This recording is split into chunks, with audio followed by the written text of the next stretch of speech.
How we shot a short film on 35mm celluloid, how we came up with the idea, coordinated a complex video production, ensured special costumes and locations, dealt with technical challenges, and directed a 9-year-old actor. This is how we shot on 35mm film. In the beginning of last year, I received a call from my cinematographer friend Antonia. She was in her last year of film school and she had to shoot a short film on 35mm celluloid. She asked me if I want to write and direct it. That was an offer I could not refuse. I said yes, and we began working on it. Ia zi, Antonia, cum ne simțim cu acest film? Coming up with the idea. Usually when I make a film, I start with the idea first and then I figure out the rest. But for this project, we had to build things backwards. The final result had to be a non-commercial project that is half narrative and half fashion film. Ce progres am făcut noi astăzi? Am stabilit datele de filmare, detalicazare, decupaj provizoriu. Inspired by my favorite Romanian writer, I created the story of a 9-year-old literary critic that navigates the intricate realms of literature. The actors were Maria, who is a model and teacher, This is the beginning of a beautiful friendship. and her 9-year-old son, Vladimir. Oh, e ca o lunetă? Da, uite, Nu vezi? știu să fac. De unde ai luat aparatul? I met with them multiple times for rehearsals. Luceafărul ar putea răspunde și el concis. Ok. Vladimir had to record a voiceover and Maria was helping him get the words right. Trebuie să înțelegem că un scriitor nu spune numai ce spune, spune ceva în plus. The most time-consuming part of this production was finding the right locations. Because we were in the middle of Romanian winter, we had very little sun or nature, so we had to compensate with interesting-looking interiors. 2 days were spent on a trip to Transylvania where we imagined some majestic shots in an old church tower. I think this is the closest I get to Jesus.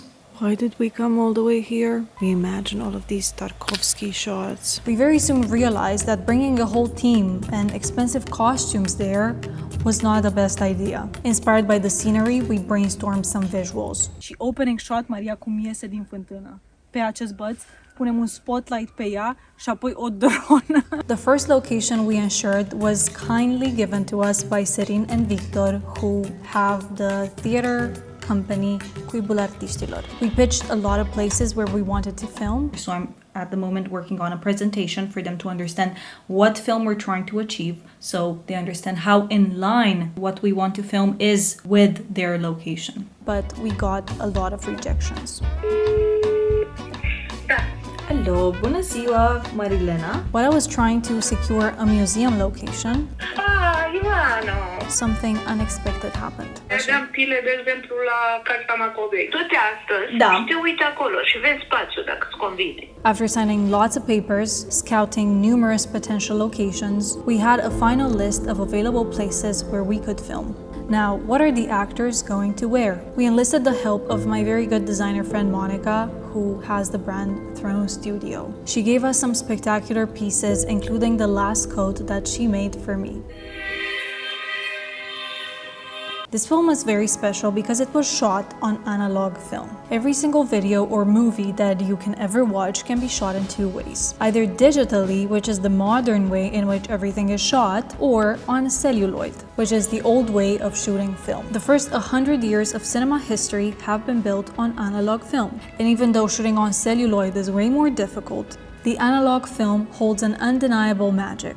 The look of analog film doesn't compare to what a digital camera can produce in terms of color, skin tones, and texture. And because of that, every filmmaker either aspires to or at some point actually shoots something on analog film. Usually, that is 8mm film, because this is the least expensive and the most accessible. But then there are some really cool filmmakers that shoot on 16mm film. That requires bigger budgets, the cameras are more difficult to operate, and the final image has way more information than the one of an 8mm film. And then we move into cinema territory, the filmmakers that shoot on 35mm film. And since for the past 5 years I have been carefully emulating in post-production the look of real film, now I had the chance and I was over the moon excited to shoot on real actual film. Antonia and me started preparing the gear for the shoot. It was the first time in my life and I was feeling deeply starstruck. Wow. The celebrity was rather old and wobbly, which made me love it even more. Aici avem caseta Și ca să ne asigurăm că nu intră deloc lumină și pelicula este intactă, are acest cover. I was surprised while discovering the intricacies of old technology. Deci asta este pelicula. O să se ducă linia în jos până ajunge la 0. Și când ajunge la 0 știi că nu mai e peliculă. Nu vedeam șarful noi. Pentru că a fost un operator foarte chior și e de fapt vizorul care are dioptria proastă. And while I am used to my camera, which operates with a battery as small as this one, Este o baterie cum e bateria de mașină. that was not the case for the 35mm camera. Gata. Și pui asta în fundul reflexului și poți să tragi. We moved on to doing the final shot list. Noroc. Hai. We wrote down for each shot the size, the action, the corresponding voiceover, and other particular details. La final, mă gândeam ca să ia ceva foc în cadru. We arranged the shots for every location in the order in which we could move the massive 35mm camera the least. With our pre-production completed, we moved on to the production. Our technical team consisted of Antonia, the cinematographer and producer, Betty, the assistant cinematographer, and Luca, the assistant cinematographer and gaffer. We also had Emmy, who was doing the behind-the-scenes pictures and videos. Dacă mai vrei o cameră, pot să ți-o dau și pe asta. Ce tare! Păi dacă ai... I was directing, producing, getting additional shots, hairstyling, and anything else that needed to get done. The first day of the shoot started at the botanical garden with hair and makeup.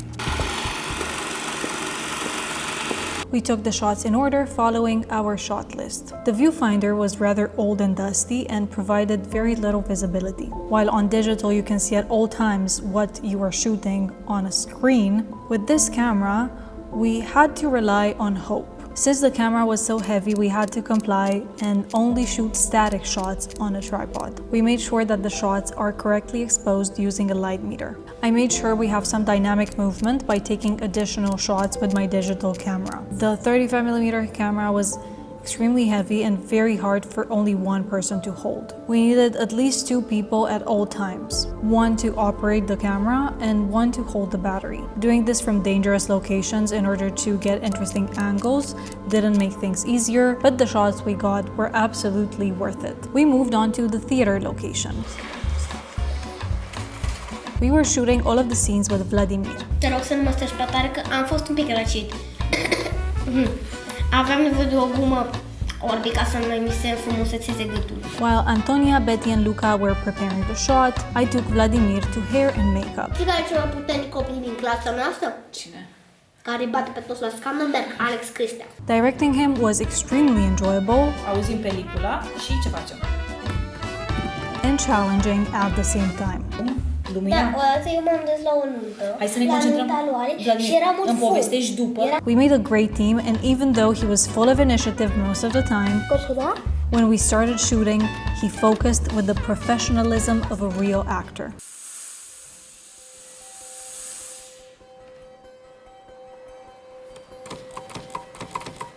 On the second day of shoot, we took all of the shots with Maria at the theater. We did hair and makeup while the team set up the shot.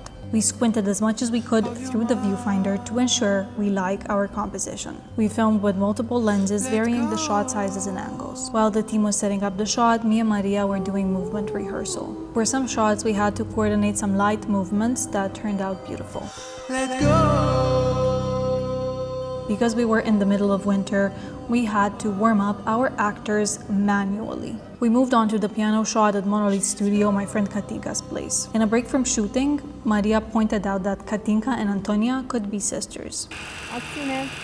Our first big challenge was on day 3. I'm scouting another location, but I think we're good to go here. Nope, we were not good there. When we showed up to the location that I previously scouted, The location we had in mind could not be used because they're organizing an event there. we had to resort to a solution I didn't like very much. So we had to move everything to Ateneul Român. But we made it work and got that gorgeous final shot.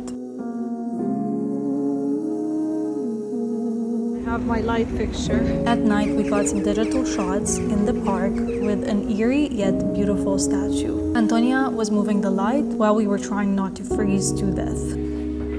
On day 4, we were shooting at the Museum Macovei.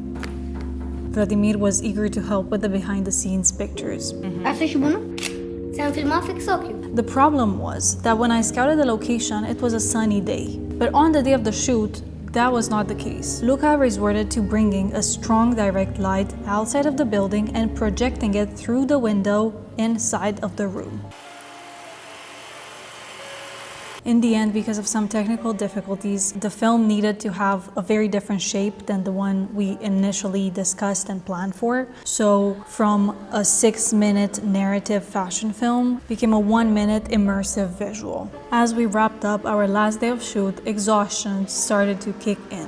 Even though we started this project not knowing each other very well, after 4 days together we felt like a united team. In the end, shooting on 35mm film was not just a technical choice. I felt connected with all of the filmmakers in cinema history that went through the process of squinting their eyes and breaking their backs while trying to get the shot. As I walked away from the set, tired but fulfilled, I couldn't help but feel a profound sense of gratitude for having been a part of something so extraordinary.